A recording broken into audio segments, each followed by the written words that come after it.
বন্যপ্রাণী সংরক্ষণের উপায়। বন উজাড় রোধ।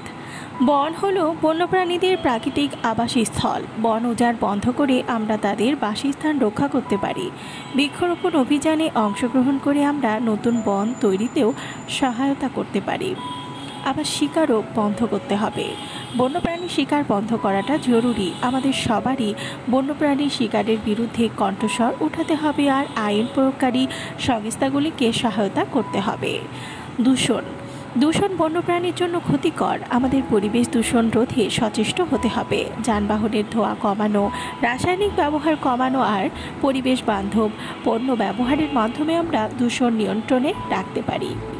আবার বন্যপ্রাণী ও তাদের অঙ্গ প্রত্যঙ্গের অবৈধ ব্যবসা বন্ধ করাটাও জরুরি। আমাদের কখনোই বন্যপ্রাণী বা তাদের তৈরি জিনিসপত্র না কেনা উচিত।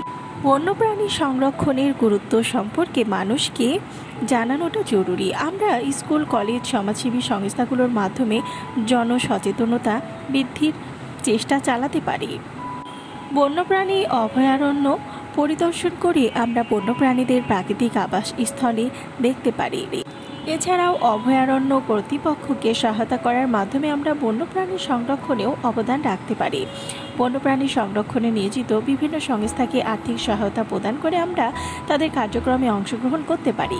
বন্যপ্রাণী সংরক্ষণ সংস্থাগুলোতে স্বেচ্ছাসেবক হিসেবে কাজ করে আমরা আমাদের সময় এবং দক্ষতা দান করতে পারি। আমাদের শিশুদের বন্যপ্রাণী ও প্রকৃতির প্রতি ভালোবাসা ও শ্রদ্ধা শেখানো উচিত। তাদেরকে বন্যপ্রাণী সংরক্ষণের গুরুত্ব সম্পর্কে জানানো উচিত। পরিবেশ বান্ধব জীবনযাপন করে আমরা বন্যপ্রাণী ও পরিবেশের ওপর চাপ কমাতে পারি। কম বিদ্যুৎ ব্যবহার, জল সংরক্ষণ, রিসাইক্লিংয়ের মাধ্যমে আমরা পরিবেশ রক্ষায় ভূমিকা রাখতেই পারি।